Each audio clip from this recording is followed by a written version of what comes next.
এইটাকে যদি অন্তর্বর্তীকালীন সরকারের অন্তর্বর্তীকালীন সংবিধান হিসেবে মেনে নেন, ঠিক তখনই এই নির্বাচনটা জাস্টিফাইড হবে। শপথ নিয়ে এটা কার্যকর করার স্টেপ না নেন, সেটার কনসিকুয়েন্স কি হবে সময় বলবে। গণভোটে হা জয়যুক্ত হয়েছে এবং গণভোটে যাওয়ার সিদ্ধান্ত প্রাথমিকভাবে বিএনপি দিয়েছে এবং তারেক রহমান সাহেব বলছেন হাতে ভোট দিতে। আমরা মনে করি সেজন্য গণভোট ব্যাপকভাবে জয়যুক্ত হয়েছে। সেই হিসাবে গণভোটের রায়ের আলোকে এই সংবিধান সংস্কার করাটা জরুরি এবং সেক্ষেত্রে সংবিধান সংস্কার পরিষদ হিসাবে তাদের ওত নেওয়াটাও ছিল জরুরি। এখন তারা বলছেন যে সংবিধানে শুধু সংসদ সদস্য হিসেবে শপথের কথা বলা আছে, কিন্তু আপনার এই সংস্কার পরিষদ হিসাবে ওত নেওয়ার কথা বলা নেই।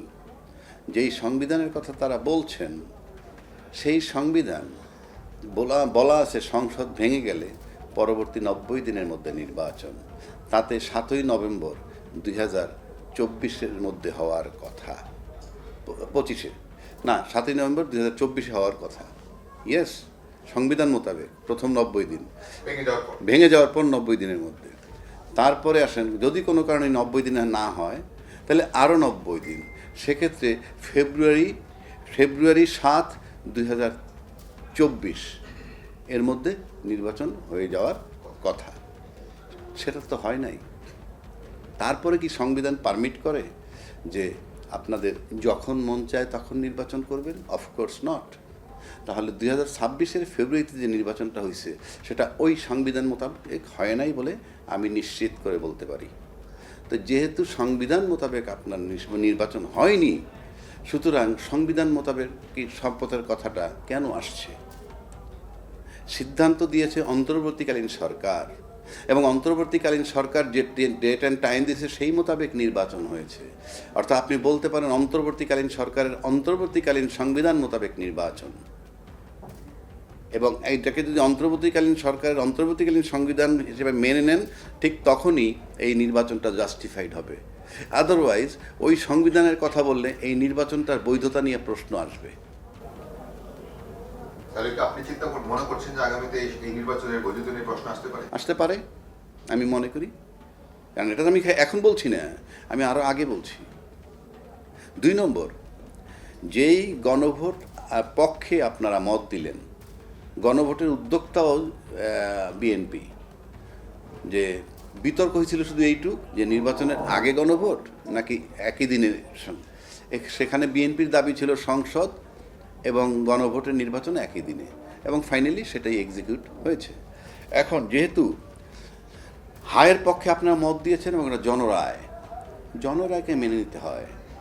যদি মেনে না নেন, যদি সেই মতো শপথ নিয়ে এটা কার্যকর করার স্টেপ না নেন, সেটার কনসিকুয়েন্স কি হবে সময় বলবে। আমরা ইন অ্যাডভান্স কিছু বলতে পারবো না। তাহলে আপনি কি বিএনপির জন্য সামনে কোনো খারাপ কিছু অপেক্ষা করছে সেটা ইঙ্গিত দিচ্ছেন? আমি খারাপ ভালো কিছু বলি, প্রত্যেকটা ঘটনারই একটা পার্শ্ব প্রতিক্রিয়া আছে, সাইড এফেক্ট। তো এটা তো জনগণের রায়। জনগণ রাফলি প্রায় 7 কোটি লোকে ভোট দিছে গণভোটে, 4,50,00,000 সম্ভবত পক্ষে, হায়ের পক্ষে।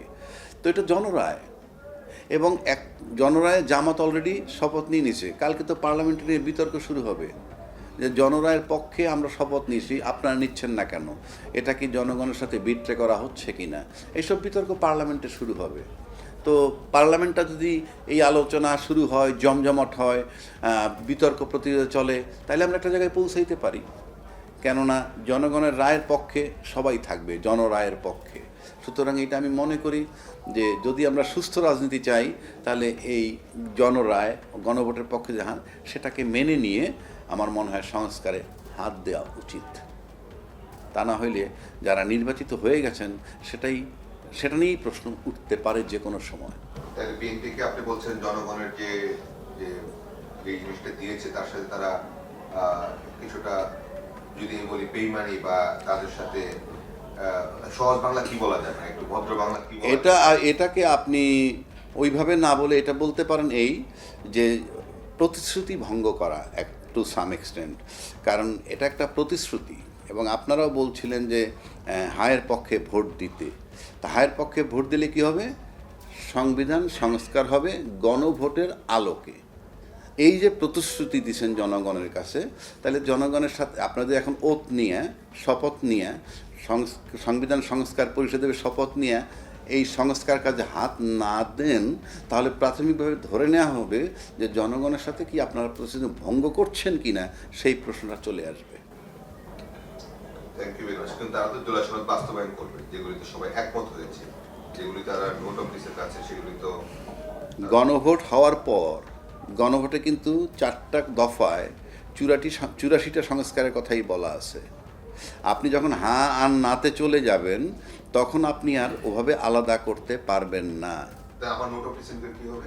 নোট অফ ডিসেন্ট তো হয়, নোট অফ ডিসেন্ট দিছেন বলেই তো আপনার সঙ্গে গণভোটে গেছেন। এখানে গণভোট এবং বনাম ইশতেহার একটা লড়াই হচ্ছে। ইনফ্যাক্ট গণভোট বনাম ইশতেহার, গণভোটটা লিগ্যাল ইললিগ্যাল সেই চ্যাপ্টার তো পরে, কিন্তু গণভোটের পক্ষে জনগণ রায় দিছে।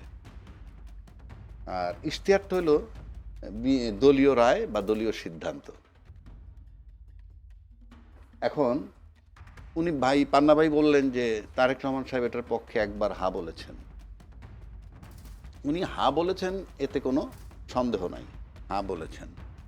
তারপরে আর কখন, ওইটাই ছিল চূড়ান্ত লাস্ট। এখন যে পরিমাণ ভোট পেয়ে এই বিএনপি জয়লাভ করলো, এবং আমার কাছে মনে হয় যে উনি যদি হা ভোট দিতে না বলতেন, তাহলে বোধহয় গণভোট ফেল করত। উনি যেহেতু হাতে ভোট দিতে বলেছেন, আমি মনে করি, কারণ আমি তো এর বাইরে যেতে পারবো না, আমি অনুমান করে কিছু বলবো না, কাজেই হা জয়লাভ করেছে। হা জয়লাভ করলে এখন তাদের জন্য এটা অব্লিগেটরি।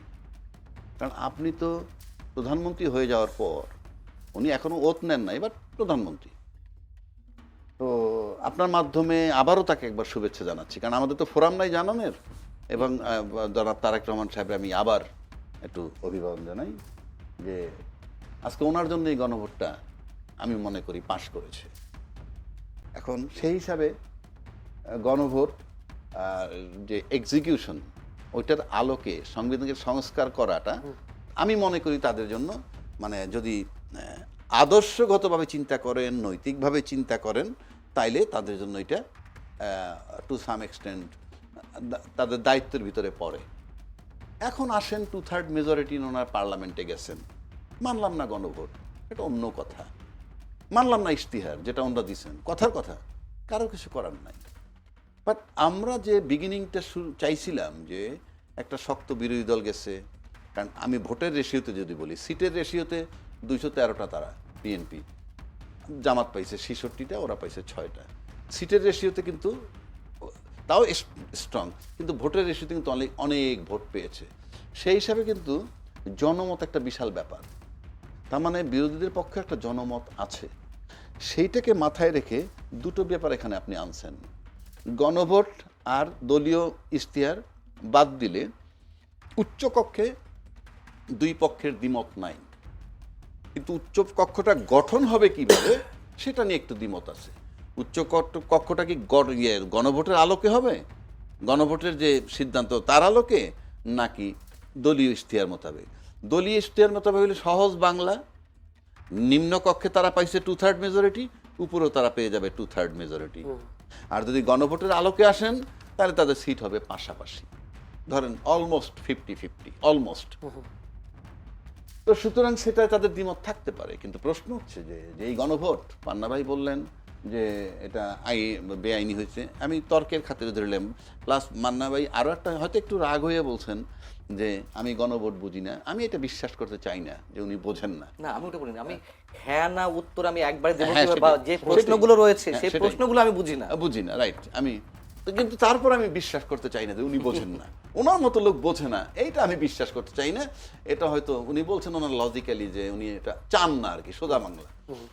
কিন্তু আমি যদি সাধারণ দৃষ্টিতে আসি, জনগণ কিন্তু, সাধারণ জনগণ যারা, তারা বাংলাদেশি জাতীয়তাবাদ বোঝে না, বাঙালি জাতীয়তাবাদও বোঝে না, সংস্কার কি বোঝে না, উচ্চকক্ষ নিম্নকক্ষ বোঝে না।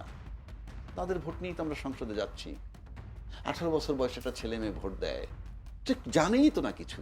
উনি বলুক ওনার 18 বছরের বাচ্চা কি জানে, ভোট হচ্ছে কারে ভোট দিব, উনি কাজ করবে কি, লোকটা কে, নাম বলুক, কেউ চিনবে না। তারা কলেজে নিয়ে যেতে হয়, স্কুলে নিয়ে যেতে হয়, ধৈর্য আনতেছি এই সেই ভোট নিয়ে কিন্তু আমরা পার্লামেন্টে যাই। তার মানে জনগণ কিচ্ছু বোঝে না যদি এইভাবে ধরি। কিন্তু জনগণ একটা জিনিস তো বুঝছে যে তারেক সাহেব বলছে হাতে ভোট দিতে, তাতে হাতে ভোট দিছে। তারপর তো মোতাবেক গণভোটটাকে কার্যকর করা খুব জরুরি। পৃথিবীর কেউ না জানুক, সাধারণ জনগণ না বুঝুক, উনি তো জানেন, উনি তো বলছেন। সেই হিসাবে এবং গণভোটের উচ্চকক্ষ নিম্নকক্ষ নিয়ে যখন দ্বিমত নাই, দেখেন কতগুলা মিল। আবার গণভোটের প্রস্তাবও কিন্তু বিএনপি আনছিল যখন এই বা সংস্কার কমিটিতে নিয়ে দ্বিমত হতো। আজকে যদি দ্বিমত না হইতো গণভোটই হইতো না। এই জন্য আমি তারেক রহমান সাহেবকে বলতে চাই, উনি যদি আরও আগে আসতেন, আরও আগে আসলে হয়তো আরও সমাধান ভালো হইতো, হয়তো গণভোট আমাদের লাগতোই না। কারণ উনি আইসে কিন্তু একটা সমাধান দিছেন, নির্বাচনটা হয়ে গেল এবং হাতে ভোট দিতে বললেন। কিন্তু উনি যদি আগে আসতেন, এইটা যখন গণভোট হওয়ার আগে, ওই প্রস্তাব হওয়ার আগে যদি আসতেন, তাহলে হয়তো ওনার এই কারিশমা দিয়ে উনি এটাও পারতেন হয়তো বা, যা আমরা একটা সিদ্ধান্তে চলে যাই। মানে উনি ওনার লেট করার কারণে কিন্তু আমরা এই জটিলতাটায় পড়ছি। কারণ আলটিমেটলি তো উনি নির্বাচনটা তুলে ফেললেন এবং ভালোভাবেই উনি আসার পরে ওনার ক্যারিশম্যাটিক ইয়ে দিয়ে বিএনপি জয়লাভ করেছে। এই সব কিছু মিলাইলে আমি যেটা সিম্পল মনে করি যে এখন গণভোটকে আপনি কোনোভাবে বেআইনি এই কারণে বলতে পারবেন না। Number one, it was signed by the political parties. Number two, NCP দেয় নাই স্বাক্ষর, আজকে দিতে যাচ্ছে। এনসিপি সম্পর্কে মানুষের ধারণা কি, সে কিন্তু জুলাই সনদে স্বাক্ষর সেদিন না করলেও মানুষ এইটা বিশ্বাস করে না ওনারা জুলাই সনদ চায় না। কিন্তু আর যারা স্বাক্ষর করছে, তারা স্বাক্ষর করা সত্ত্বেও মানুষ আস্থায় নিতে চায় না যে তারা জুলাই সনদ মানতে চায়। যদি তাই হয় তাহলে এই বিতর্কগুলো আসতেছে কেন? গণভোটে হাও হয়ে গেছে, তারপরে কথা চলছে কেন? ভুল শুদ্ধ যাই হোক, ম্যান্ডেট বাই দ্য পিপল, এবং সবচেয়ে বড় দল যিনি ক্ষমতায় আসছেন তার হায়ের উপরে জনগণ বিশ্বাস করে আস্থা রেখে দিছে। এখন শুরুতেই যদি আমাদের আস্থা নিয়ে কেরিকেচার শুরু হয় কিংবা কোনো রকম কালক্ষেপণ শুরু হয় কিংবা সন্দেহ তৈরি হয়, 5টা বছর কিভাবে যাব সেটা নিয়ে আমি চিন্তিত। জি,